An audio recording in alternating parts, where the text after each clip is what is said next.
right. Welcome, Lara. Thank you so much for having me on your podcast. I'm very excited to have you on. I talk a lot about mindset and talk a lot about some of these like mental health topics. So having someone with a background in psychology has been on my list for a while. I'm so excited to bring your expertise to the table.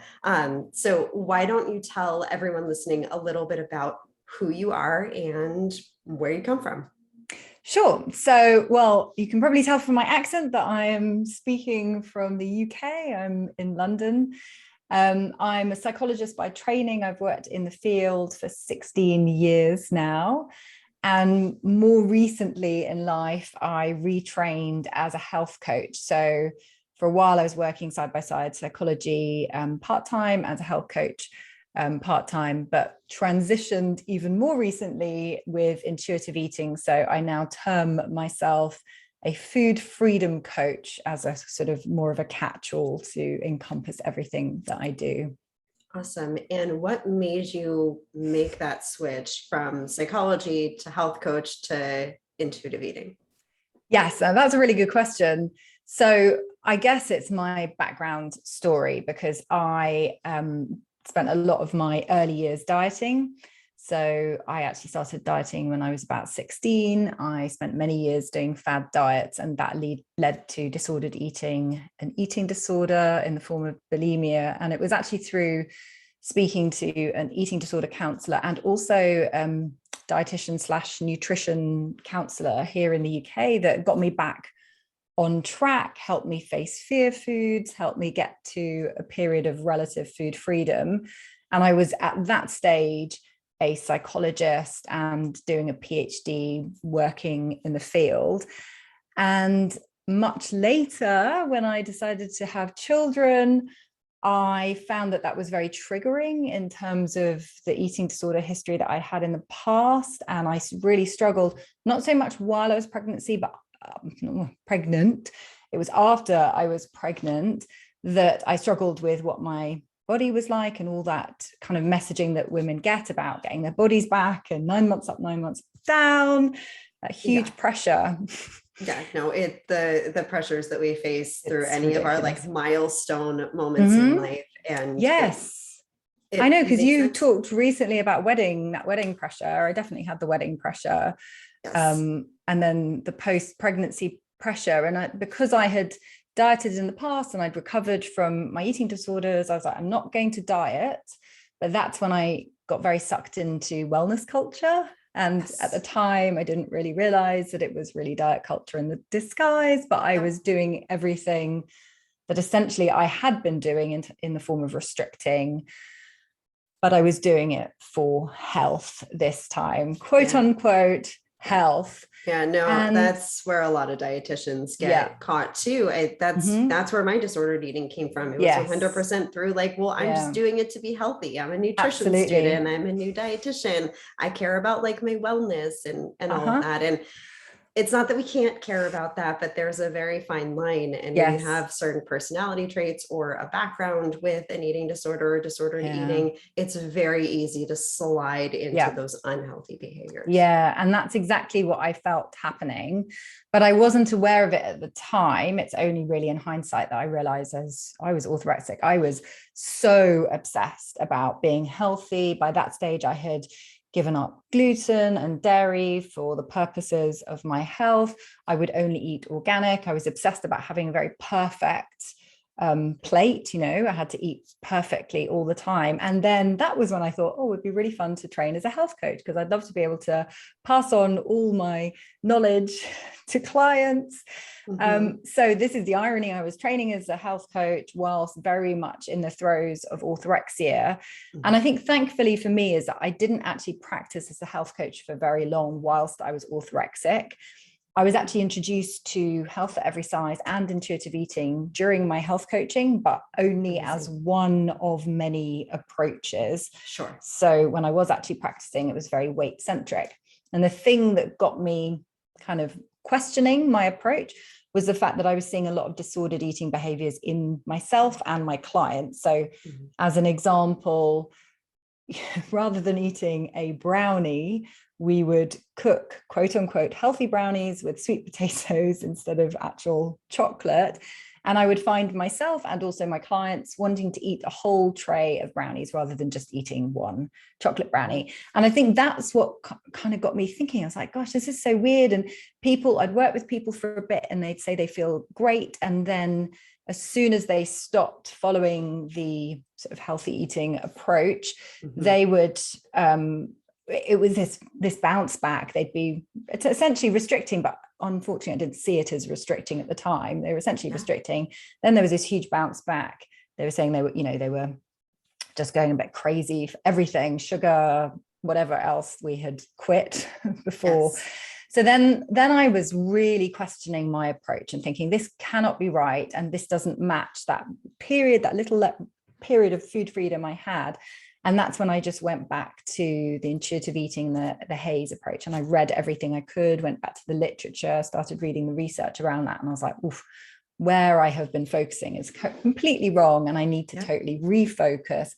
And that's when I sort of stopped, retrained in intuitive eating and repitched myself as a food freedom coach, as opposed to a sort of broad health coach. Yeah. And I think a lot of dietitians listening who are in the intuitive eating space can really relate to that, because very few of us started out in that space. Most of us start out in that weight-centric space. Yes. And what makes the transition is that we start to see that it doesn't work. Yeah. I have a few clients right now who are working in bariatrics, and they're working with me on transitioning into intuitive eating specifically because they're like, I've been doing this for 10 or 15 years and it's not working. And I can see that it's not working. And I can see that it doesn't bring out the healthiest person in me either. No. And I want to pivot. So I think that that's really powerful and really important to recognize that a lot of times we don't recognize how powerful it is until we start to see the traditional approach kind of backfiring. Yes, exactly. Yeah. So you made that transition. Now you're working with individuals on food freedom using health at every size, intuitive eating approaches. And I know that what we were going to talk about today was specifically core beliefs. Yeah. So I want to know first, before we figure out how core beliefs relate to the work that you do, I want to know what core beliefs are in general. What are we talking about? Yeah. So core beliefs are basically general principles and assumptions that guide people through life. So they can either be positive or they can be self-limiting. And what they do is they shape our sense of ourselves, our worth, and they impact the decisions they make. And so they become quite important to our emotional health. And I think so important when we're trying to heal our relationship with food.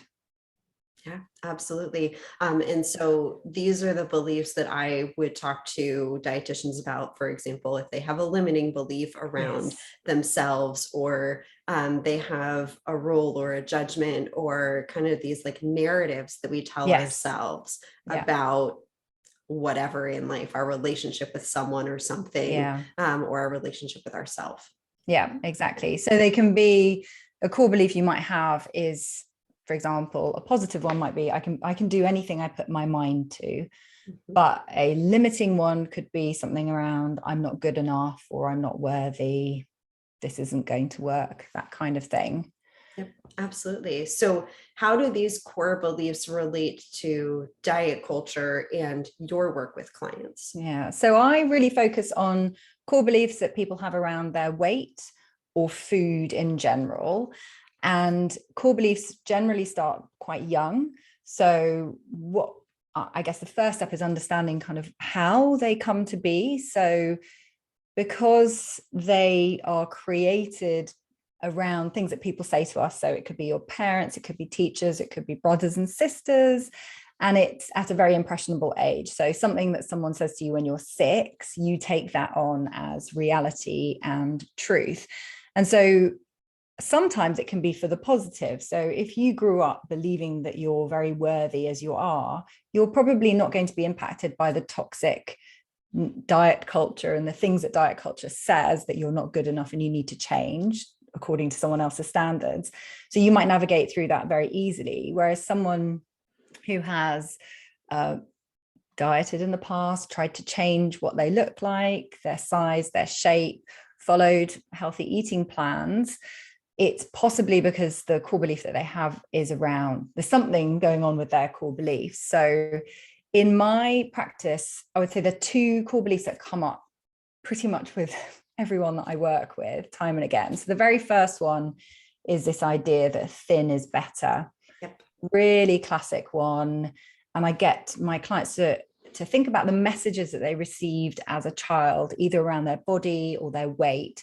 And so it might be that someone commented on their weight, someone commented on the size of their tummy, maybe they were weighed at school. Mm-hmm. And it can also be things that aren't said out loud. And this is where it becomes harder maybe to unpick, because it might just be that you saw everyone around you dieting when you were growing up, or you felt pressure to look a certain way because of what you heard your mum say to herself, not even what she said to you. It was just, you saw your mum dieting. She used to say she's never going to wear a bikini to the beach. Therefore, you feel, well, thin must be better. So I always encourage my clients to ask themselves, what did you take that to mean, even if it's totally irrational to you now? So did it make you think you need to lose weight, go on a diet, get thinner? So that's when I help people unpick that idea that thin is better. Does it really equal better? And I think this is where dietitians can absolutely come in, because you have that huge wealth of knowledge around this topic, that thin is not necessarily not inherently better.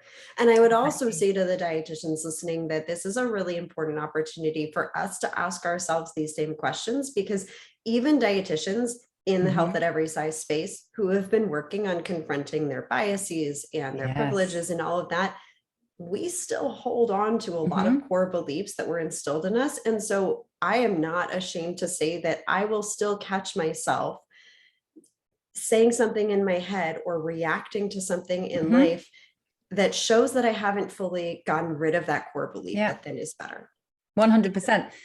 And that doesn't make us bad practitioners, right? It is very normal, and it's really deeply entrenched. Like you said, Lara, it starts so young, and it's really so pervasive that the same work that we're doing with our clients is, of course, important for us to ask ourselves. And just as an example to that, saying that we experience this ourselves, this last week, I've sort of haven't been into my office for 18 months. And I pulled out a whole load of clothes last week because I had to go in for an event.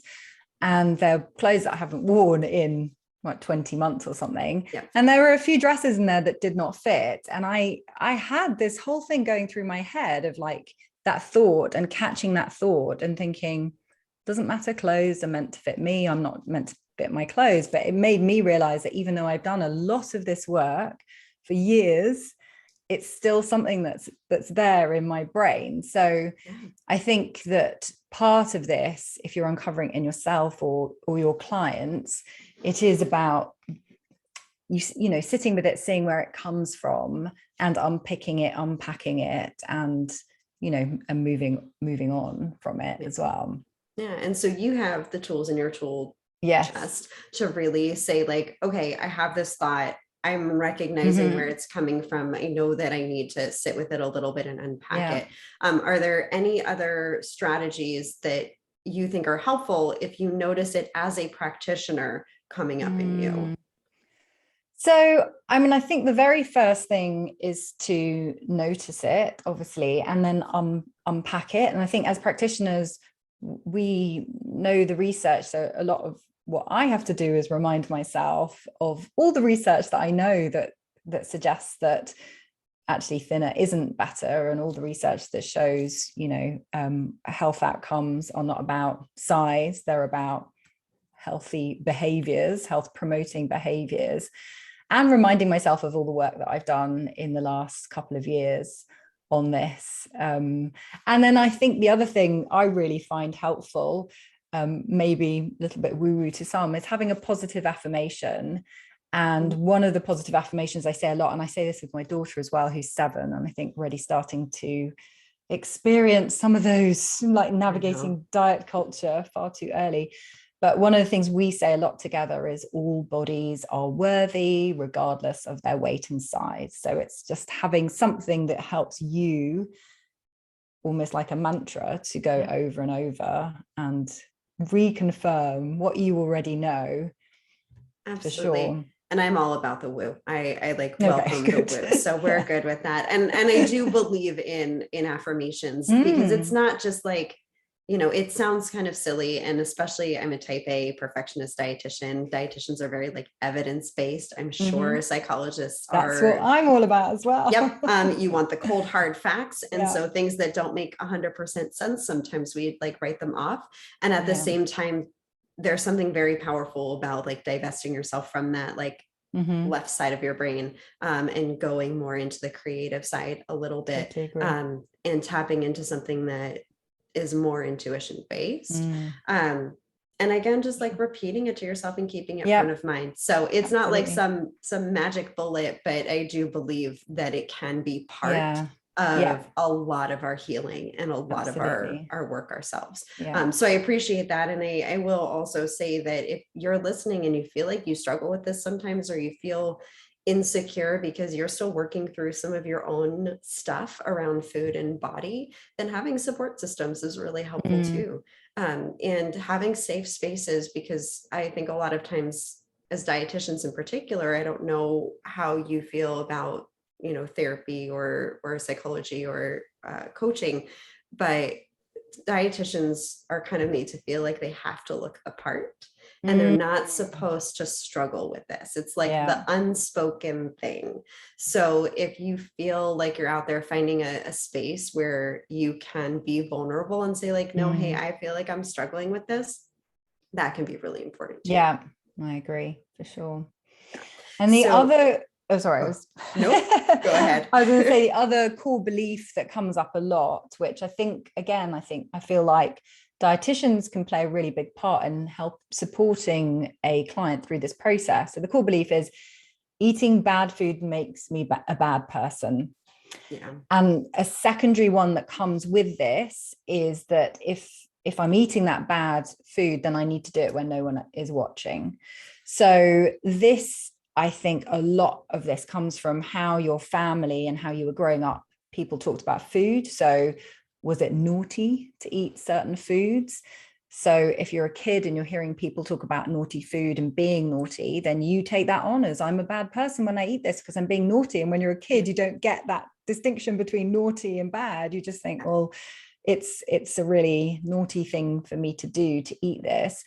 And then again, this can be reinforced by diet culture. We look at all the marketing and the terminology around food. We've got guilty pleasures. We've got cheats and treats and halo top and guilt-free. It's very moralistic, isn't it? So loaded.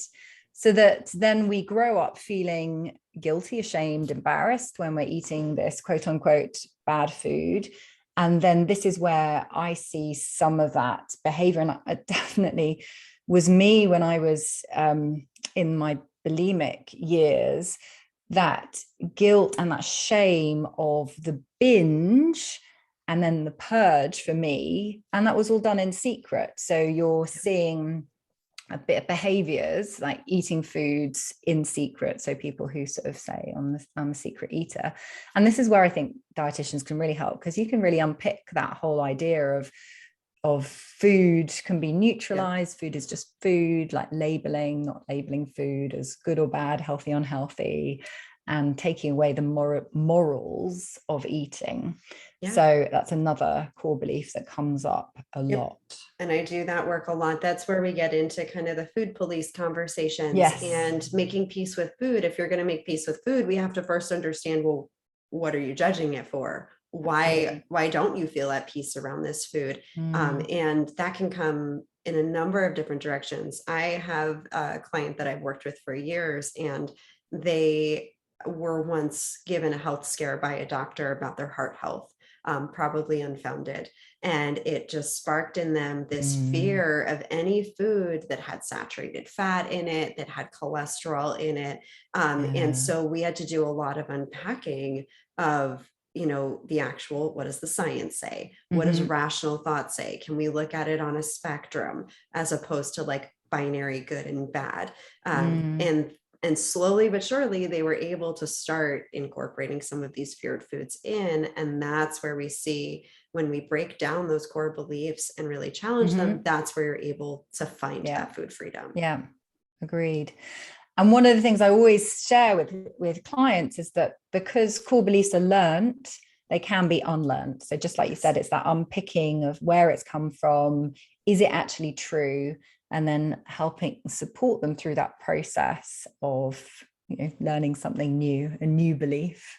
Absolutely. And so we as dietitians are doing this work with clients. We're helping them with their core beliefs. We're working through our own diet culture infused core beliefs as well.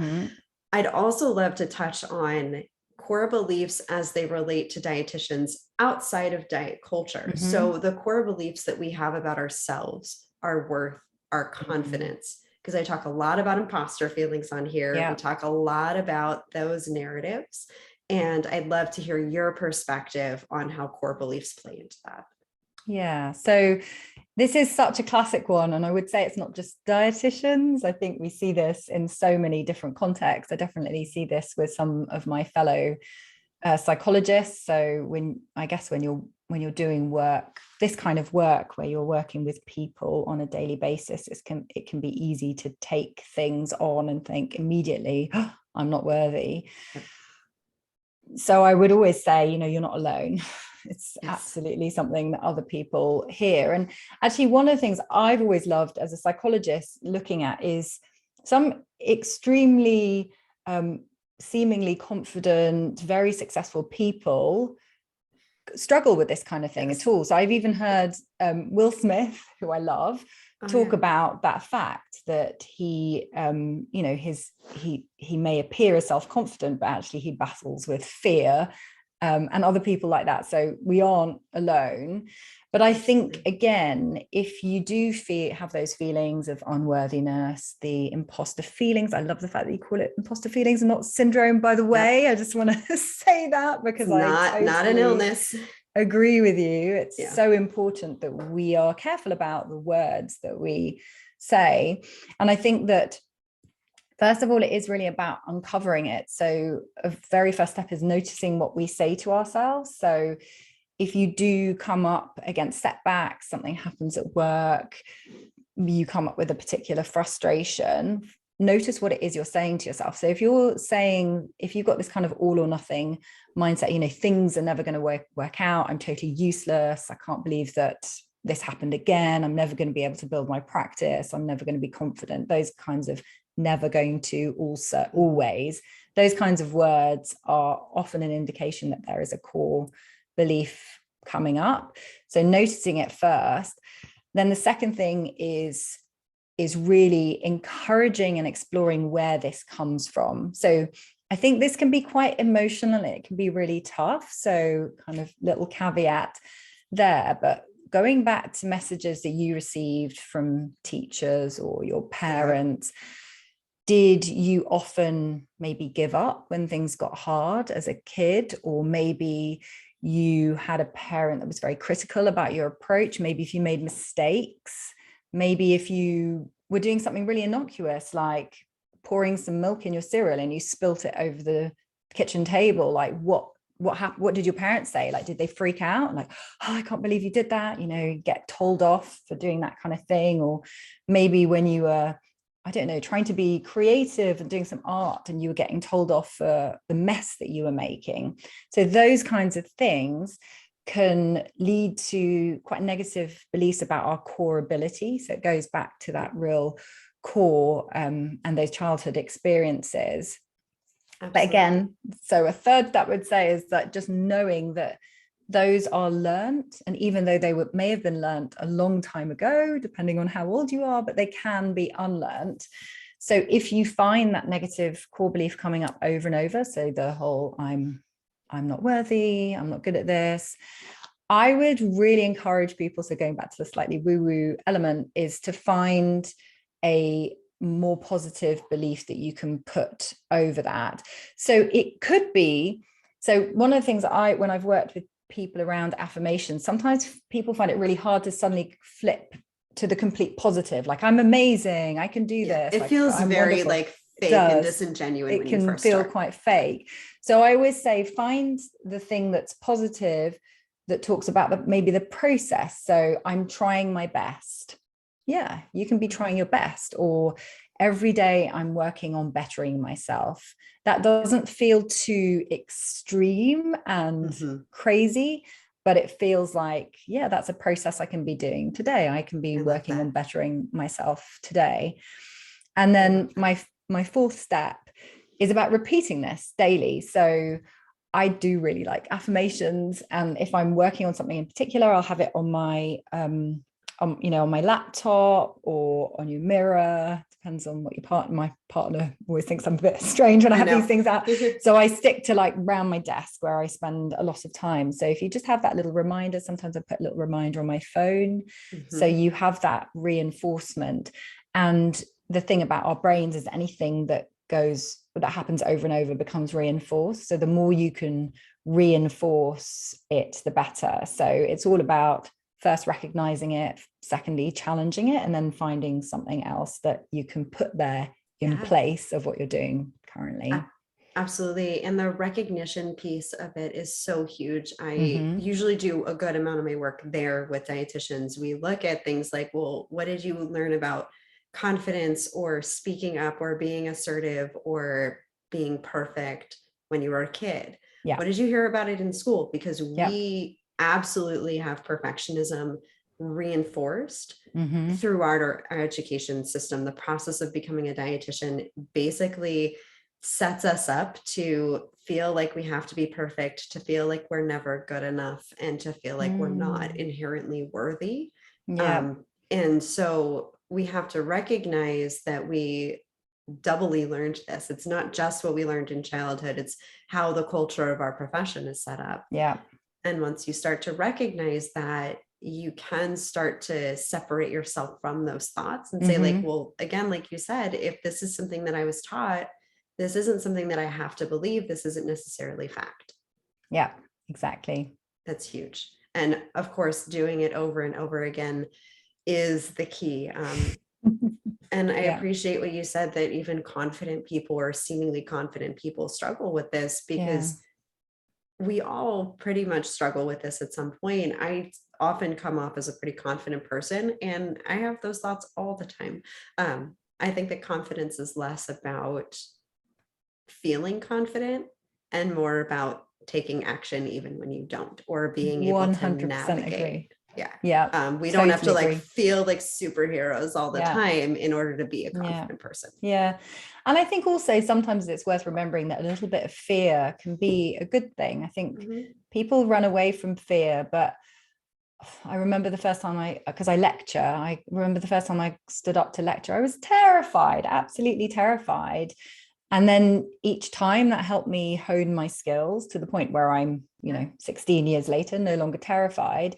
But that little bit of fear can be very motivating if you use it in the right way. And again, sometimes it is about what you say to yourself, because if you're like, oh my God, I'm freaking out, I'm so terrified, I'm going to screw this up, then you maybe screw it up. But if you're like, you know what, I'm feeling scared, I'm quite nervous, maybe using some different language to say I'm going to use that to motivate me, and making sure you do some preparation, then you're going to be fine. Well, it's about not going down that rabbit hole of that belief. Like it's the stories that we tell ourselves. So it's not necessarily the fear that's the problem, it's the story that we tell ourselves about the fear. And we go down that like deep dark rabbit hole that becomes a self-fulfilling prophecy, so to speak. So that's huge. Now, you mentioned fear. Sometimes I feel like one of the things that, especially with intuitive eating dietitians, because it's not something we're deeply trained in during school, some of that fear that we have is like, well, what if I say the wrong thing? What if I cross that line and I go more into therapy? Like, how am I supposed to know where that line is? And I think that can cause a lot of those imposter feelings, that fear, that like insecurity when we're working with clients. Can you speak to like that line and how dietitians can feel confident that they're staying within their scope and also helping their clients? Totally. So this whole idea of staying within your scope of practice is for any practitioner. So I just want to say that I have exactly the same thing as a psychologist. I need to stay within my scope of practice. I would also say that there is a huge gray area in terms of what is that scope of practice. And, you know, so sometimes you may be having difficult conversations, but you end up bringing it back into your scope of practice. So that's fine. I think it's just about being very aware of the conversations you're having. Now, I personally am not trained in working with people with active eating disorders, even though I work with a lot of people who have disordered eating. And as you know, as dietitians know, that is a very blurry line. When I think about my journey with disordered eating and eating disorders, it would probably be quite hard to say, well, that day you were disordered eating, the next day it was an eating disorder. So I think first it's about really recognizing that there is so much gray area. Yeah. I would say, obviously, if you're not trained specifically to work with people who are currently experiencing eating disorders, that would be an area to kind of, you know, stop and reach out to other people. But then also I think some people who've had emotional like childhood trauma specifically. Yep. So I think it's about picking up maybe some of the red flags. So if you're a dietitian that's not currently trained to work with people who have eating disorders, there are different things that you can pick up, and they're around maybe some of the physical symptoms, some of the emotional symptoms that come up, and some of the behaviors. So obviously physical symptoms, it can in some instances be easy to spot, and in others harder. So, and maybe harder if you're doing all Zoom calls.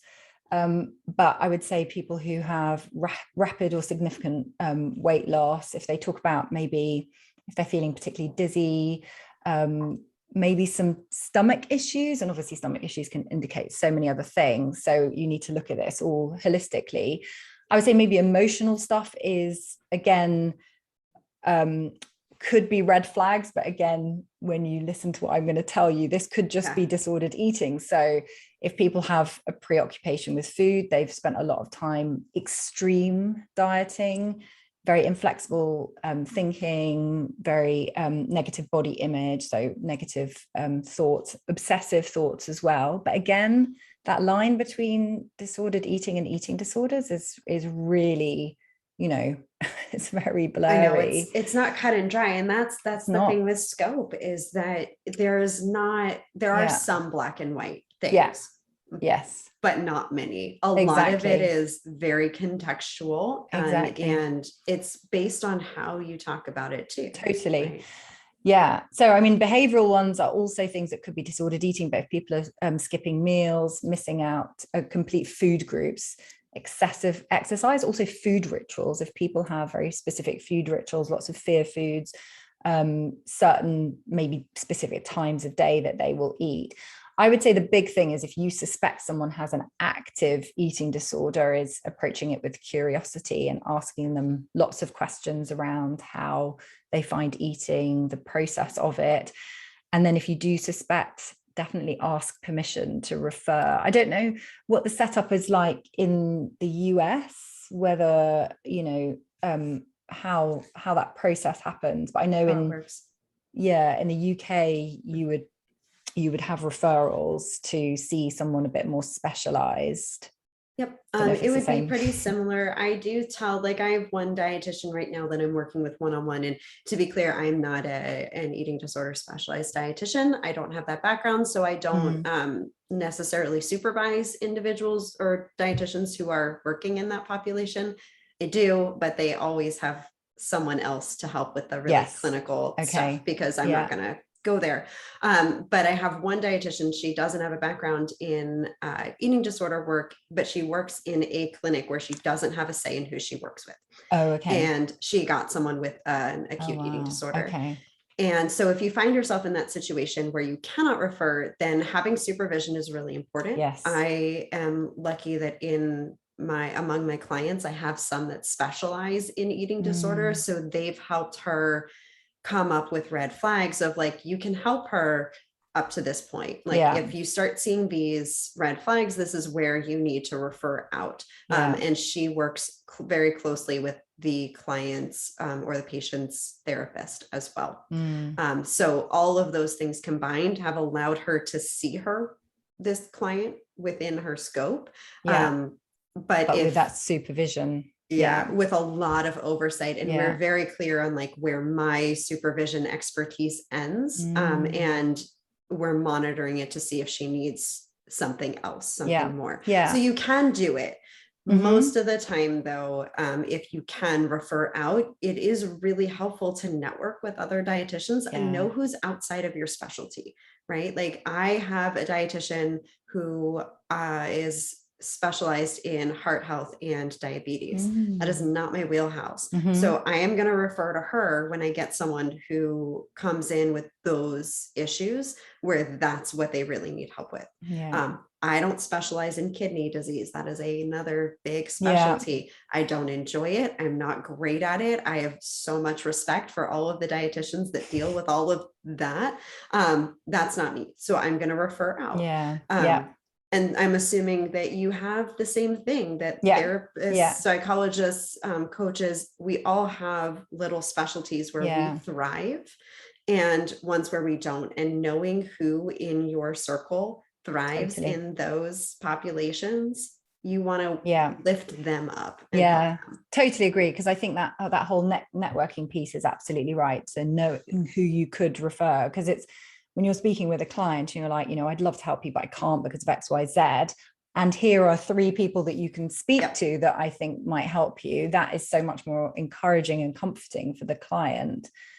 And I think the other place to watch out for red flags is where you're suspecting childhood trauma. So adults that are living with childhood trauma, because I think the problem with those kinds of clients is you can re-traumatize people, and you absolutely don't want to be doing that.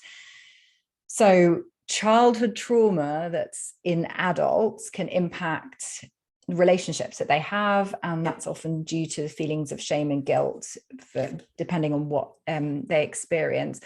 And I would say things to look out for, red flags, and again, obviously this can relate to other things, but again, thinking about the person holistically. Extreme anger, so especially when it rears its head without warning. So you say something and that triggers an emotional outburst that seems totally out of line with what you have said. So that's a real red flag. The other extreme is total unresponsiveness. So if you're speaking to someone and they kind of almost like switch off, that's another red flag. Anxiety can be one, but obviously anxiety can be other things as well. But someone who's overly anxious about stuff, always worrying, second guessing, questioning, anxious about everything. Depression as well, but obviously depression could be related to other things. But if you're suspecting like real depressive tendencies, and panic attacks as well. So people who experience panic attacks, and obviously you might witness a panic attack, or if they talk frequently about panic attacks they're having as well. But obviously that can be indicative of other things like anxiety disorders. But I would say that list of symptoms are ones definitely to be aware of if you're speaking to a client who is talking about these or experiencing those while you're having that conversation. That's definitely a red flag, and I would definitely be speaking to other therapists about, and people who of course specialize with emotional childhood trauma. And again, it's not me at all, but I do know people who I would refer people onwards to in the UK.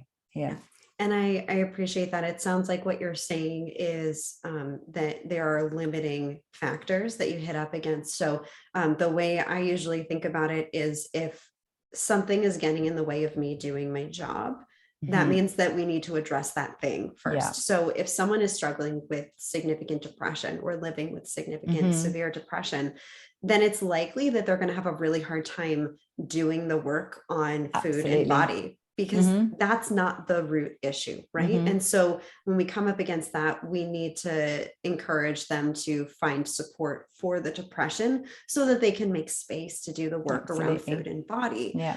I had one very early on, my first interaction with this was I had a client who came to me with a history of quote unquote binge eating, was in like Overeaters Anonymous. And we were doing a lot of work on breaking free of some of these rules. And many sessions in, it came up that there was a history of sexual assault. And that's where this came from. And as soon as that happened, that was the red flag for me of, this is not about the food. This is not something that I'm going to help this person heal from. And it's not within my scope to go down that road, even though it's very much tied to her relationship with food and body. That's not what I'm going to be able to help. And I can do a lot of damage. So that's where you have the conversation of, this is something that a mental health professional is going to be best suited for. And you can always come back to this work when you feel like you're ready to, but that's not going to be here. So to really, and you're so right about the root cause element, because the chances are the binge eating, that's not the point.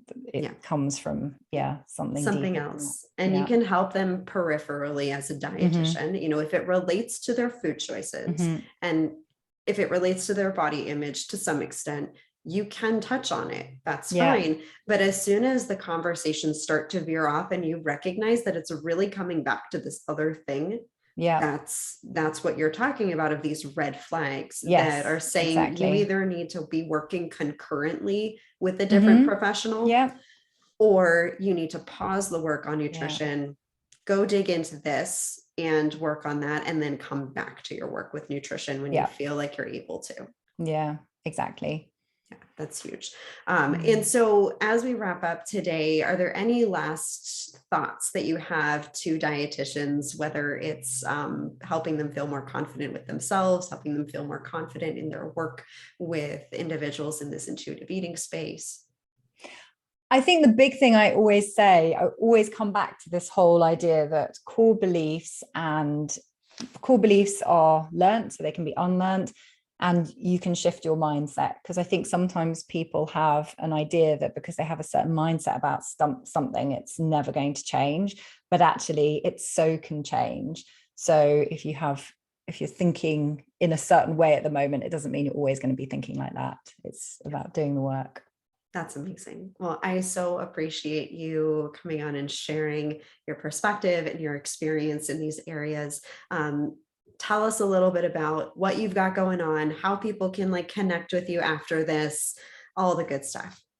Yeah, well, it would be obviously lovely to connect with any dietitian. So I think one of the best places to find me is on Instagram. I am Dr. Lara Zib on Instagram.